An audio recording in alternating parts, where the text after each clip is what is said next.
listening to the Identity at the Center podcast. This is the show that talks about identity and access management and making sure you know who has access to what. Let's get started. Welcome to the Identity at the Center podcast. I'm Jeff, and that's Jim. Hey, Jim. Hey, Jeff. How are you? Oh, not so bad. Yourself? I'm doing great. As you know, I'm in the process of buying a house. But I think the biggest news in our industry is that there's a private equity firm, Thoma Bravo, that is making a much bigger purchase, taking Ping Identity private in a $2.8 billion acquisition deal. And wanted to get your hot take on that. Yeah, it definitely would be a hot take. Well, let's see. They bought SailPoint, I believe. I think they have, was it Beyond Trust? I mean, don't quote me on that, but I think they're kind of gathering a whole suite of security tools, which I'm not sure what that's going to end up like, if they'll just keep separate or try to do some sort of merge play. I don't know. I mean, I think it's interesting. I think this is totally in line with the rest of the industry, seems to be having these periods of consolidation in the market. But yeah, I don't know if I'm not definitely an expert enough to be able to weigh in on what it means. I mean, I'm sure it's exciting for Ping to have to get a bunch of money in. Well, I think that, my hot take is that they must have seen the value, like underlying value, either, combining the companies that they have, or even just the fact that, hey, here's this company that went public. Its stock price has been beat up a little bit because of the decline in the market. And I mean, they're probably smart. They see that identity is at the center of information security. That's the biggest area that companies are going to continue to invest in. And if they can go ahead and get a good deal on a company like this, that it makes sense to go buy it. And heck, I think they're probably more in the business of buying a company, making some changes, and then taking them back public, a couple of years down the road after the market kind of would be more in line to recognize the value. So, that's kind of my guess, but I think it's earth-shaking news, right? I mean, Ping is one of the biggest players in our space, and what is to come of it is yet to be seen. But that's my hot take.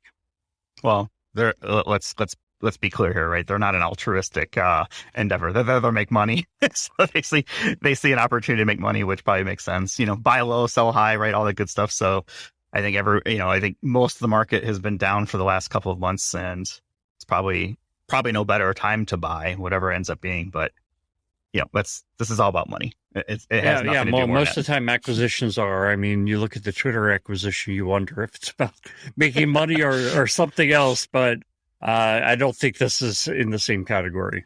Yeah, I don't think so. I think it's a totally different type of purchase. I hope, at least. Let's see. I know we're going to get to our guest here in a moment, but I do want to remind folks that we'll be at Gartner IAM Summit in Las Vegas in, August 22nd to the 24th. We'll be doing some recording there. We've got a nice suite courtesy of our friends at RSM. If you want to come watch a show get recorded, see the magic as it happens, reach out to Jim and myself or myself on LinkedIn, and we'll be happy to try and figure out how we can accommodate that. But should be fun. Looking forward to getting back into like the conference sort of swing of things, fist bumps, all the inevitable invites to like the 40 different dinners that all take place on the same night, right? All that good stuff. So just a reminder, we'll be out there, and hopefully we'll get a chance to meet folks who are, listening out there, and that would be kind of cool for us. Yeah, I mean, I honestly cannot wait. I'm really excited about it. And the funny thing is, so the conference is, going throughout the week.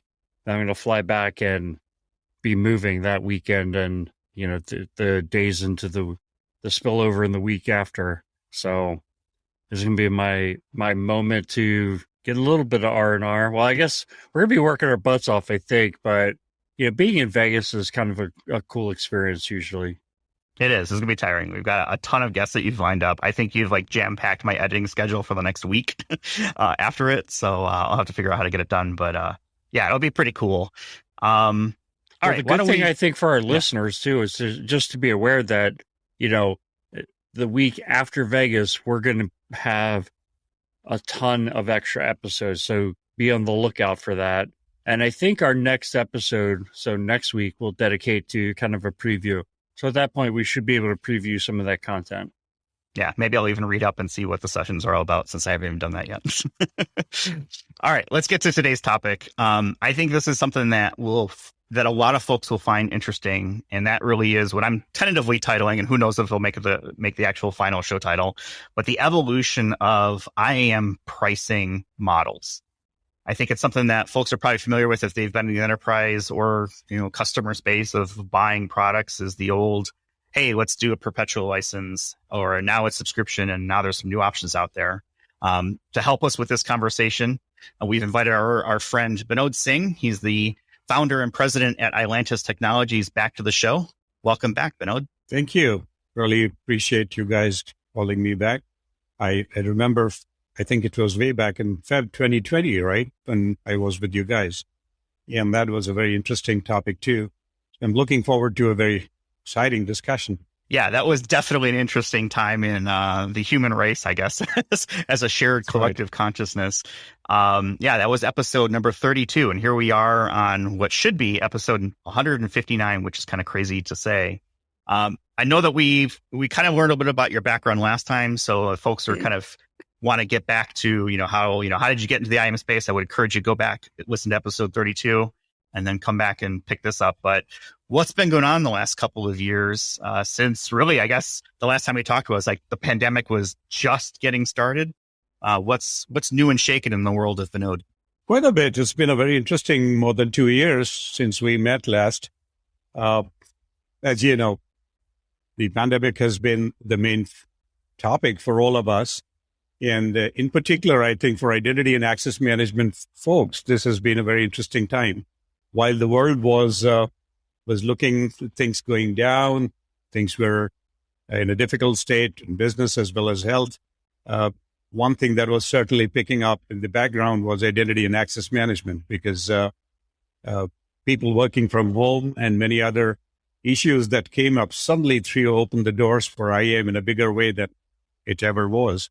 Not that a lot of buying happened at that point in time, but some of us, being in this space for a long time, were quite really looking at as to how things are spanning out, how technology requirements are changing in our domain. And we were all busy trying to fix things and do things. Like, for example, working from remote became a very, very important thing. And we were trying to look at as to how, like most of the other guys, can do changes to our product. So we were looking at a lot of things. Another thing that happened with pandemic, we could see that there's going to be a downturn.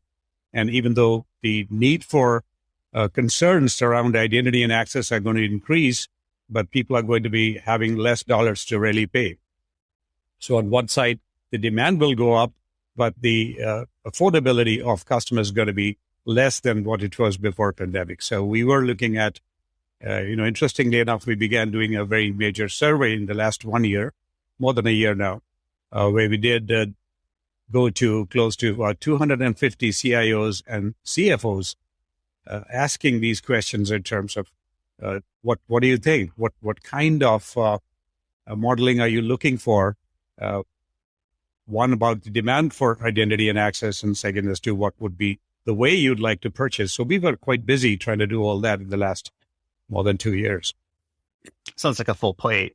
I guess Jim asked me for my hot take on the ping thing. When you see, a large PE firm like Thoma Bravo make purchases like this, what does that feel like? I guess being in this space, from as a identity product, I assume, is there some sort of validation? Like, hey, we're in the right space. It probably helps.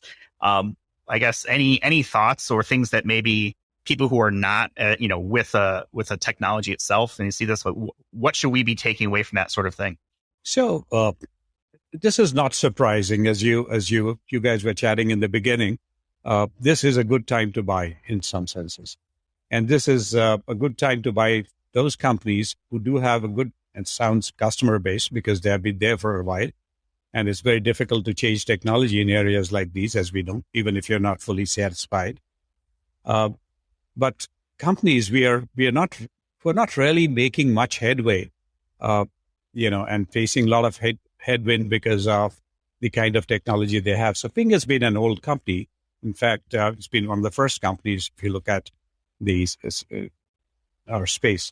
And in that, they have so many technologies that they had to build. See, one of the problems with most of the guys is that when you begin, you obviously have the best and the latest in technology.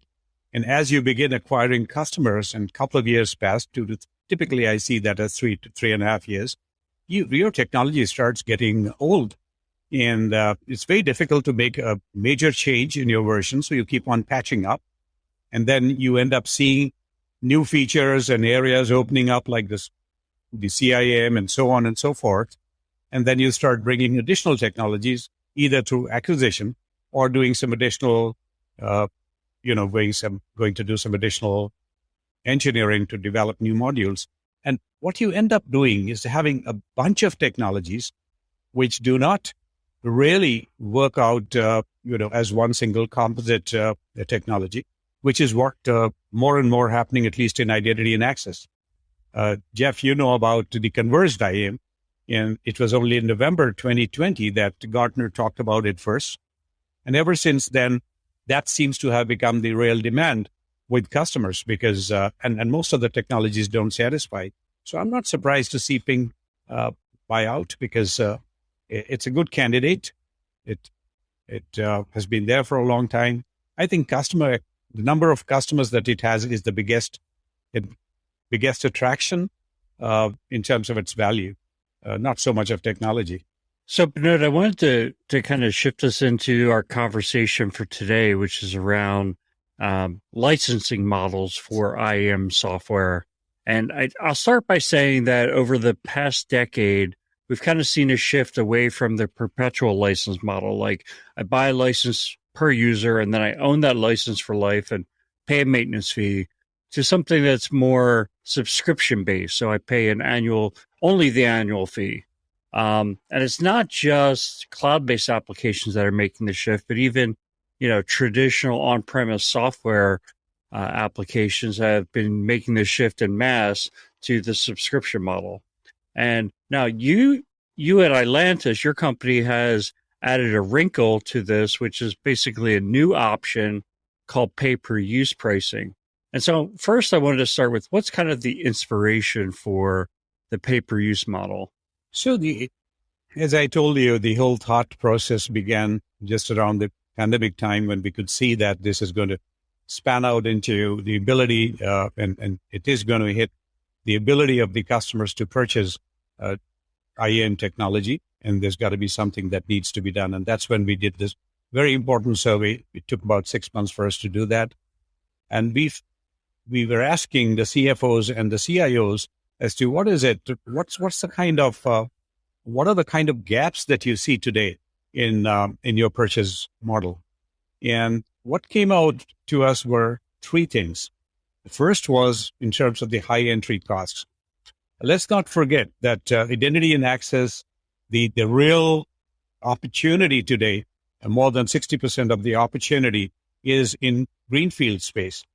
Customers who have not purchased IAM before, but they cannot postpone anymore because of the security concerns that they have. In fact, more and more it's being said that smaller organizations have got more danger and they're more vulnerable than larger organizations for obvious reasons.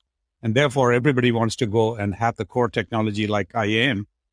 So, but the entry costs are very high.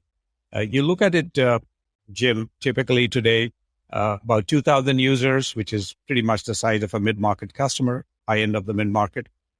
You end up spending about $200K, and $200,000 is not a small amount for mid-sized customers to spend on a regular basis, on an annual basis.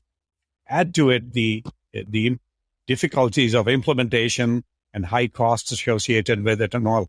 It makes it prohibitive. So high entry cost is one thing, one problem that we wanted to really solve. Yeah, so it seems like from an infrastructure standpoint, this is a model that we're becoming accustomed to. I'm wondering, do you see a shift in this area taking place for application applications overall, not just IAM applications like Ilantus, but also, you know, travel and expense or ERP systems, so that they shift more away from, hey, we're going to charge you per user, which might not be the best indicator of how much value you're getting from the system, and shift it more towards something like the amount of times you use a workflow, or the, kind of the more of a usage based model. Oh, absolutely. So this is not just true for IAM space, but also for, as you rightly said, the demand for shifting onto a model where we'll have lower entry cost, where we have lower wastage, because that's another issue that especially in the subscription model is really very, very, very stark. In fact, talking to many CIOs, they say, subscription is kind of illusionary, because when you begin, it looks like one more subscriber you're adding to your system. And it looks like a very small cost per subscriber, but then it ends up into being something humongous at the end of the year, and we don't even realize it. So it's very important to really see how do we cut the wastage. And that's another thing which is quite true for other technologies as well. And the third is the accountability. Let's not forget that, because in the subscription or any of the previous models, there is no accountability on the costs. Who's consuming, who's not consuming, what's really going on in over there. People can only look at the amount that they have invested, but the usage and the accountability for usage is not there. And these things, Jim, pretty much we see in other industries as well, not only in IAM. Yeah, and I was wondering if maybe you could give a little, when we did our prep call, you kind of gave some perspective in terms of the history of the shift from the perpetual model into the subscription model. And what I thought was interesting is that some companies did a good job with it, like Microsoft, others maybe not so well, right? So what can we glean from this and kind of apply to what might take place with the pay-per-use model? So we got to, first of all, know a couple of things. The market practices for purchase or sales, for that matter, from companies like us, are largely driven by large players and their needs. They're not so much driven by the needs of the customer. If I look at the perpetual model, and when the shift was occurring about a decade ago from perpetual to license, I clearly, you would remember that people like IBM and the Oracles of the world were the last ones to go into that. And the reason was very simple. They had huge AMC that they used to get, it used to run into hundreds of millions of dollars that they were collecting, which would disappear overnight if they shift to this model. Typically it's the ratio thumb rule is about 3.5 to 4 times. So between the perpetual and the subscription model. And suddenly, if these large players who were selling on perpetual, if they shifted to the other model, which is subscription, their revenue would have dropped down by almost half, and they cannot afford it. I mean, what face are you going to show to the stock market, right? And nobody's going to understand that. So they tried not to do that shift till such time it became impossible not to shift. When the customers began demanding and everybody started doing it amongst the smaller players like us. So we must understand that the practices are, the big guys, they don't innovate. They don't go necessarily to satisfy the requirements of the customer. They have to protect their own share prices. And that's what really drives the thing till the last moment. So that happened once. And the same thing is we can see it happening again when people are beginning to get quite dissatisfied with the subscription model, something that was happening with perpetual just about 10 years ago. So it's time to change. And, reasons are quite clear.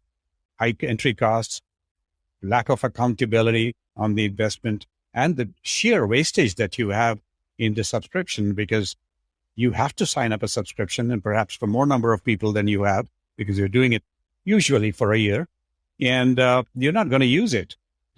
And then you've got the light user versus the heavy user. You're purchasing, everybody is not using the same. When you purchase, you don't begin, everybody doesn't start using it because you're still implementing it. IAM, it's very true because it takes time to implement. So for first couple of years, you're not even utilizing the full value at all. So once again, those pressures are there. And I think that's what is going to lead to another round of big change. And we're taking the leadership in that as far as IAM is concerned. I'm a fan of choice, and I think this introduces choice for the consumer, right? I think there is probably, where options where a subscription definitely makes sense, or even perpetual makes sense. And there's certainly an option where pay-per-use makes sense as well. And I think this is one of the things that you touched on when what you just said is that shift from a subscription model to any other payment model has repercussions, especially for public companies where they are chasing sort of the next quarter or revenue targets or whatever it may be. So I think that it is interesting. I also think about it from death by subscription as well. I think most people will probably have like multiple video subscriptions, right? It's Netflix, Hulu, Disney. Now my mind is blanking me, all your YouTube TVs, right? All the different things you pay for. How much of it are you actually using? And I think about it in the old days as an old person remember we used to have minutes on our phones and a number of text messages that we would have as sort of a bank. And it feels like a better version of that because we've gotten accustomed to this usage model of pay for what you use. I think Amazon started this with their AWS instances, for example. It was from the start built on a pay per use or consumption model. I think it's easier when you have those sort of options that are out there. So I think it's definitely pretty cool to kind of think about that choice. But I imagine, and you might have referenced this when we were just starting the show, is the technology needs to be there to be able to do that accountability, that record keeping and tracking to be able to keep an accurate count of, okay, who is actually using our product? I would imagine that there's probably some technical underpinning that needs to take place to support this. And I think things like microservices or APIs or whatever it may be. And if your application is not built on sort of that sort of model, it may be difficult to move quickly to a consumption-based model.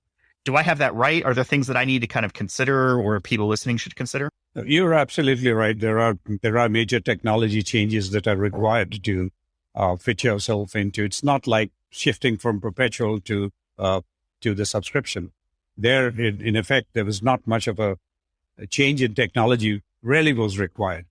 Your subscription got more associated with cloud, but typically nothing stops you from having subscription on-prem as well, right? So there were no real changes required in technology at that point in that transition. But this transition does require quite a bit of technology change. You talked about the microservices architecture. Yes, that does help in terms of shifting to a consumption-based model. But just to tell you, Jeff, I'm not really a big fan of microservices the way it is seen by the world. We in our industry always have this, there is a flavor of the season, right? For the last few years, it appears to be the microservices. But ask all of us who have tried microservices from the beginning. There are issues with that as well. And like it always happens, the middle path is perhaps the right path. So we are all beginning to settle down on a model which is not monolithic for sure in terms of architecture, but it's also not too granular microservices. But yes, microservices does help. So we had to do almost 4 to 5 months of work in terms of making the model applicable, the consumption model applicable to our technology. Quite a bit of work, yes. I want to throw out a wild idea because, I've been on both sides of the IAM industry. So I spent the first half of my career, on the customer client side, in other words, buying IAM solutions. And so one of the things I always struggled with buying software was, well, the software's already built. And yeah, I'm going to call in for maintenance and things like that. But how do you come up with the price? Because if you acquire me as a customer, it's not like you're going to have to build new software for me. Yes, you're going to have to support me, but that's the maintenance. And so more or less, how should, let me turn this into a question. How should I, as a customer, think about the prices being charged to me and whether or not it's a fair price to pay, right? I'm buying something that, like a software program that's already been written, and whether I'm the customer or not, you've already built it. You've already spent the money to build it. So how do I, compartmentalize in my mind that I'm paying a good price or not? Very good question. And, I think the consumption model is the first model really addressing that question because, all this while you paid a fixed price, whether it was on perpetual or in subscription. For the first time, you're not going to pay the same. It depends on the return on your return on your investment is going to remain the same regardless of you use more or less, which was not true earlier. So what I mean by that is that, if you consume more, you pay more. If you consume less, you pay less. So there is no one single fee anymore. So, that's the answer to your question because this consumption model for the first time is not fixing the price up front. You're not knowing as to how you're going to utilize and what's going to be a return on the investment and so on. So this is an ideal model for that. I think it's an interesting question because a lot of people are out there thinking, okay, well, what is this thing worth to me? And that is a highly subjective answer, right? I think, if you've got a coin collector, I look at a normal quarter and be like, okay, well, that's worth 25 cents. Some other person might look at it and say, oh, well, that's this year. It has these markings on it, which makes it more valuable. So I think it is interesting. I think part of it too is you're not just paying for the service, you're also paying for the R&D that went into it. And the more people who use it, the overall cost comes down. It's very similar to, for example, the US drug market where billions are spent on, researching medicines and testing and things like that. And the prices are so high because they need to recoup that investment that they've made to sell it out so they can continue to invest. Now, I'm not calling the drug market great because it is a problem, but this idea of, okay, well, I'm paying, it's more of the mindset, I think, of the consumer. Like, it's very myopic. I'm only paying for this piece of ham on my sandwich. It's right there. Why don't you give it to me? Okay, well, what did it take to get that piece of ham into the position where you can get it? There was a truck. At some point, there was probably a pig. There was probably a farmer, right? There's this whole supply chain, which has obviously come into light over the last couple of years with the whole pandemic strain that has put on that. And I think it is interesting when we talk about, like, okay, well, what's a good price? And I'll be honest, sometimes, I've been on the same as Jim, right? I've been on the consumer side buying these products. And now I'm on the other side of things, not necessarily selling product, although obviously service is a big part of what we do from a day-to-day perspective, but what is that worth? And I think it's highly subjective. It's difficult to put a value on it. If I told you, hey, you know what, I can automate all of your identity governance things for, X number of dollars, what is that worth to you? One company might say nothing because we already have something or really simple or we're happy with it. Or another one might say it's invaluable because that is not that is not our sweet sauce. We don't want to spend our money doing things that are not mission critical to the success of our business elsewhere, for example. I think it's a super subjective question. But no, would you agree with that? Or feel free to not. Yes, I agree with you that it is a very subjective question. But let me bring in a few interesting thoughts in over here because it's not so much about what you're going to. You gave some examples, and very rightly so. It's not so much about the spend part of it as the return part. If you look at it from that point of view, the consumption model is for the first time putting all the pressure on the software manufacturer to deliver the goods. All this while people have purchased because they got enamored by great demos, looks so saucy, and you purchased it. And then you eventually found that you're not getting the return. Here in this model, just to tell you frankly, if you look at our pricing, if you get a chance, you'll see that we don't make any money whatsoever in the minimum subscription. So there is a small, tiny subscription that is there, which of course gets adjusted against consumption also. But in that, you don't make any money. you start making money, or we start making money only when the customer really starts using the software. So to enable him to use the software, it's not just the software that's important. How he implements it, who implements it for him. So we got to create a good ecosystem of implementers. We got to see that the implementation is done in a simple way. The whole implementation cycle is shortened. The support is very good from our side so that the customer continues to use it. So the entire pressure for the first time is now on the software maker, not on the customer. The second important point I want to make, Jeff, is that the favored model, where Gartner also says the same thing, for the identity delivery today is the MSSP. And this is a model which suits the customer very well because, again, this is more like, more consumption-based. And our kind of a pricing model in technology now is 100% aligned with MSSP delivery. So that's another important thing that you got to see as to how easily the software is available to not just the software, but delivered software, implemented software is available to the end customer. And these are things that are possible only with this model. Yeah, I think it's interesting because the other thing too is this model that we're talking about, and it started with perpetual, now subscription, now moving to pay-per-use. It causes a challenge for some folks when we start thinking about budgeting because there is the further you shift to the right in that equation, the unpredictability or variability of what I might be paying could be an issue. The other thing that comes up, and I hadn't really thought about this until a couple of years ago, was the difference between CapEx and OpEx and how organizations budget for these types of things. Is a lot of organizations work on a CapEx model where they say, hey, we're going to set aside $5 million for some sort of improvement. And then they're able to kind of spread that cost over years, through, accounting and things like that. But their operations expense is maybe not so high. And when you start talking about, subscriptions and pay-per-use, now we're really talking more OpEx. And I sometimes question whether or not organizations have even caught up to the subscription model because that sometimes is a challenge. And that's the other thing that I think about is, I think I'd love to hear your input, CapEx versus OpEx, and how organizations should be thinking about how to budget for this.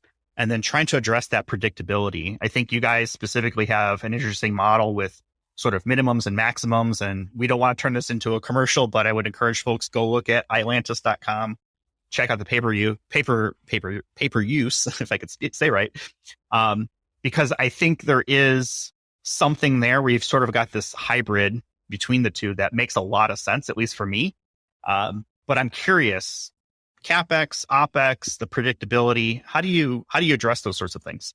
Yeah, so it's a question of, do you really want to address it? Because, when the moment you begin talking about, I want to put $1 million, as you said, for the next 5 years, and we want to assign that to identity and access, you are forgetting one basic thing that you're not really looking at what return you're going to get. You're only looking at spending the money, right? And that kind of a model is pretty much becoming dead, except for very, very large organizations, maybe the Fortune 1000, where they have no other way but to continue doing it in that way because they don't know how to do it any other way. But the smaller organizations, the mid-market and the smaller corporate, smaller enterprise, they're all looking to save money, to make things more effective for them, to get higher return on investment rather than fixing the total amount of money they're going to spend year after year. In fact, they're very happy. We have spoken to a large number of CIOs and CFOs. They're very happy to have flexibility over there. And if they can save every year 10% or 20% over the last year, rather than fixing it at a certain level and continue to spend that money, they would prefer that model. So having said that, in our model, we have certain predictability. And there are customers who are looking to have that predictability. As you rightly said, you can go to Ilantus.com and take a look at more details, meet some of our folks to understand. But we have provided enough facilitation in our model to take care of that as well. So, Binod, Jeff and I have gone back and forth about this model, and I liken it to utilities, like your electric bill. He likens it to the gas you put in your car. Obviously, the price can fluctuate for both. I kind of think about my electric bill in December. I think it was like $45, and my most recent electric bill. I live in the South and run the air conditioner all the time. It was like $350. And so that's kind of that predictability challenge that concerns me is like, hey, if I have an event that drives us. So number one, I really wanted to ask you, do you like either of those analogies, or do you have another analogy that's like outside of the IT world that you would apply? And then the second is, from a tracking standpoint, how can people kind of go and either do a better job at managing what that bill is going to be, or at least have the visibility into what that bill is going to be? So, Jim, first of all, you're not the first one talking about the electricity bill and the fuel, your gas in the car. Several people have asked me that question. Just that's a simple model. You pay a certain amount of money for a gallon of fuel or for a unit of electricity. But here you're talking about multiple services. So, like, for example, password reset could be one service.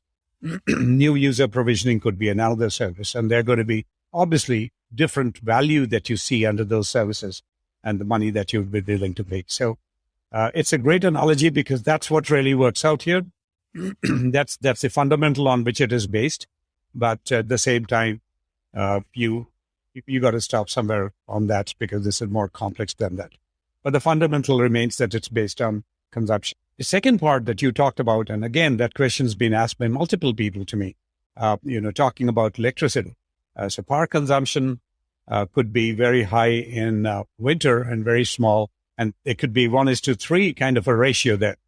So that's very unpredictable. And how do you really take care of that? Again, we've got some wonderful dashboards, which are real-time online dashboards that we provide, where you can really look at the trends that you have, where you look at not just what you're consuming as an organization, but you can slice and dice it to departments. And for the first time in this model, we're making those things available, where you can look at how the trends are. You can see last year what happened. And if you want to smoothen that, we have got in the model that also possible. So we can smoothen that for you so that if you don't want to do 1 to 3 kind of consumption over the year, you can smoothen that as well. But that will depend on the trend, your trend, and not the general trend in the market. So it's very, very specific to you. That's a beauty.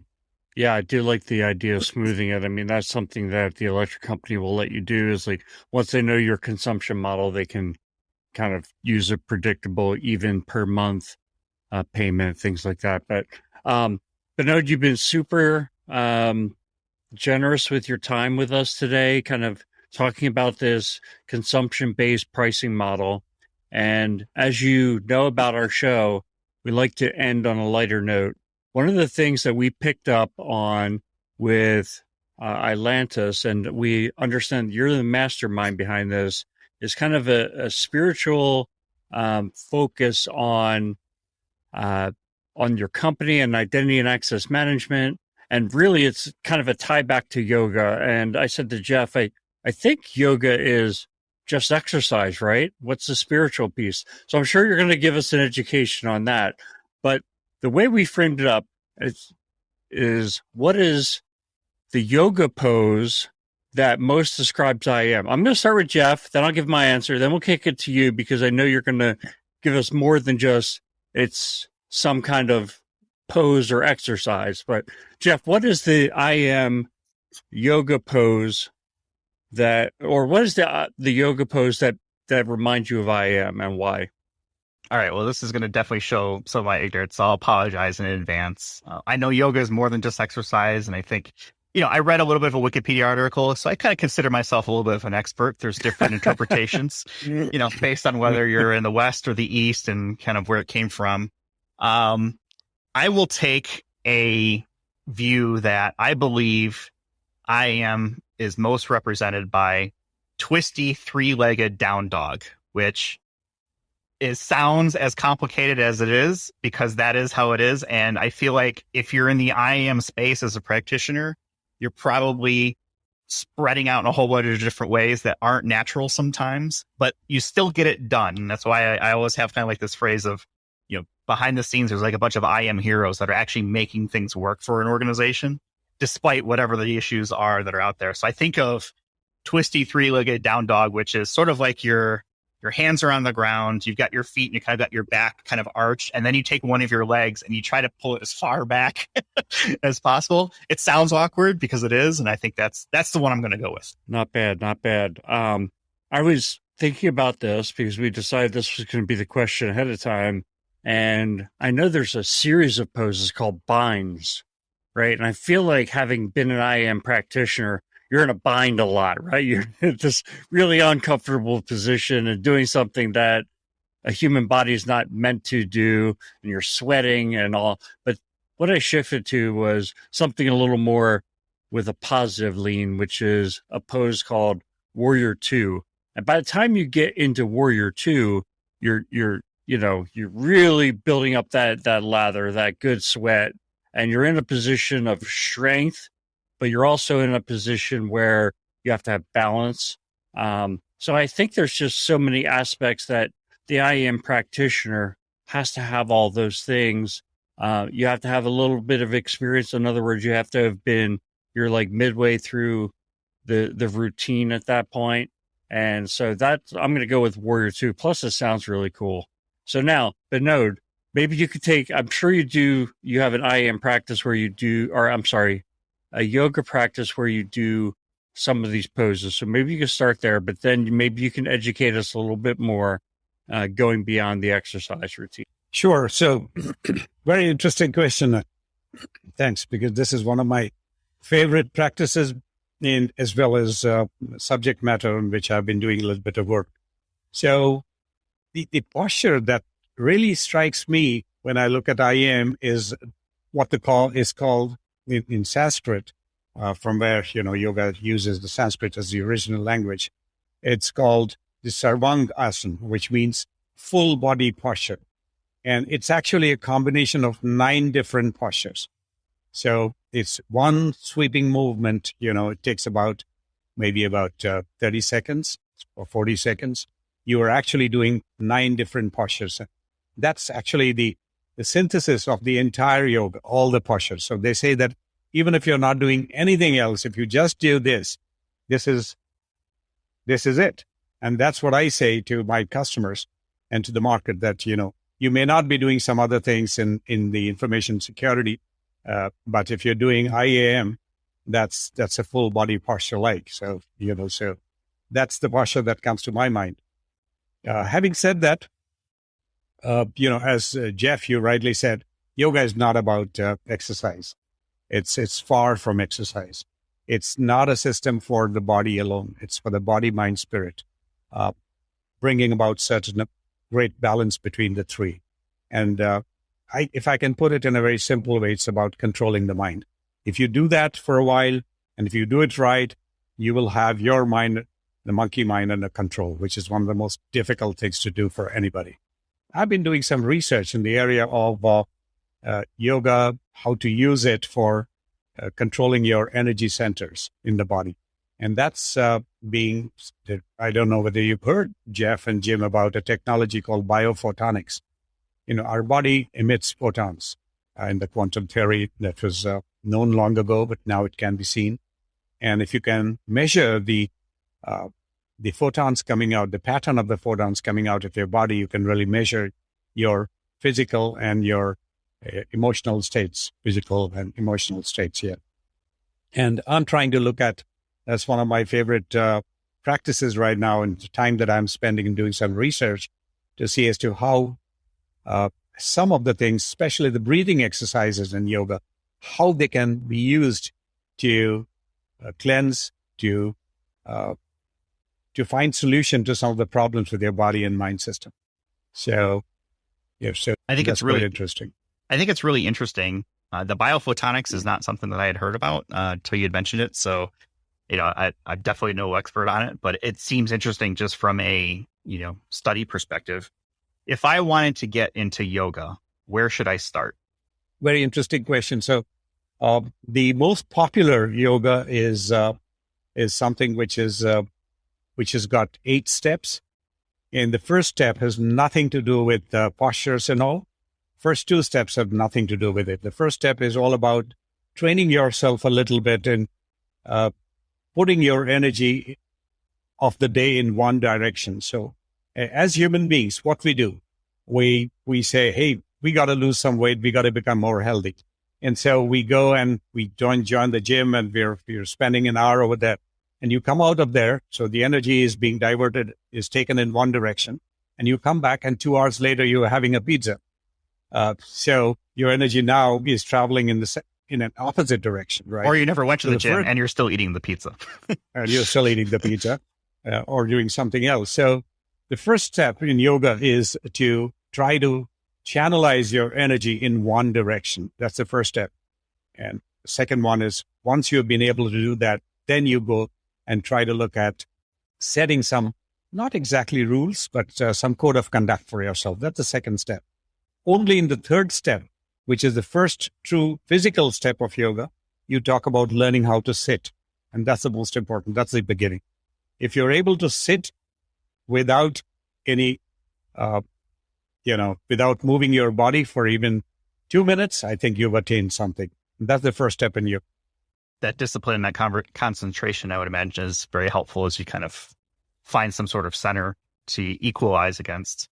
Okay, I know you've been very generous with your time and want to let you get on with your evening. You're joining us all the way from India, which is fantastic. So I know we've got a lot of folks who are listening in that part of the world that will be interested to hear this conversation. We talked about perpetual license to shifting to subscription to now this option of pay-per-use. What are some final thoughts that you might have that the folks listening out there might have, Binod? So as Jim pointed out, I think this model of purchase is the one that is going to, there is no option because the customers need a model like this. This is where the industry is going to go. We are happy that we have set this trend up in the IAM space. But as Jim rightly pointed out, this is going to be fast forward another 3 to 4 years. And I think it'll be much more of pay-per-use than subscription that you'll be seeing. So my final thoughts would be an advice to my to various other community members in IAM, to not just to the customers, but to people who are manufacturing software like us, to be looking at it seriously and try to do this over a period of time. So, because eventually we got to look at what works for the customer, not what works for us. And if we look at what works for the customer, things would work out for us. That's our belief in Ilantus. Nobody's buying it. We're not going to be sticking around for a while, so it's important. How about Jim? Your final thoughts for this week? Yeah, just thinking along those lines was, when I've worked with clients over time and we get into, all right, what is software going to cost? Usually there's questions around, well, how much are you going to use the software? How many administrators do you have? It's hard sometimes to even get that information, but kind of dialing it back, like the more information you have about how many workflows, how many logins you have, things like that, that's going to help you with the predictability thing, which I think is probably the biggest hurdle to this model. But I think this model would revolutionize things, and that in the end, it's going to put the power back in the hands of those folks who are making the purchasing decisions. So given that, I mean, that's my wrap up on this conversation. And I just wanted to kind of go back to our original point about Gartner in a couple of weeks. Binod, you're going to be at Gartner? I'm planning to be there, yes. Okay, good. So hopefully we can meet in person, and other folks who are listening can meet you as well. And certainly reach out to us on LinkedIn and connect. I'm somebody who will accept pretty much every connection that comes through. How about you, Jeff? Yeah, I think, definitely reach out to us. We would definitely want to do fist bumps, whatever the greeting du jour is at the time.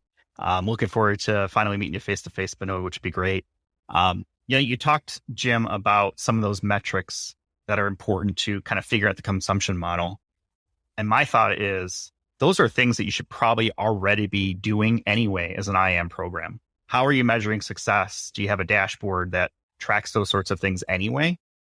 If you don't, think about it, right? Doesn't mean you have to have it overnight. And a lot of these things you kind of build up over time. But I think having that dashboard of how many users, how many provisioning actions are being taken, how many authentications, authorizations, things like that is certainly helpful to at least demonstrate, what is going on from an identity perspective within an organization. But I'll leave it there. Definitely will be at Gartner.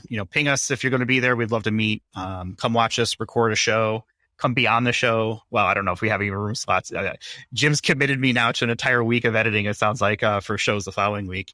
But we'll go ahead and leave it there. Binod, I will leave in our show notes a link to your LinkedIn so folks can reach out to you if they've got questions. And I'll definitely put a link for Ilantus.com, ILANTUS.com there as well, so people can check out what you guys have going on.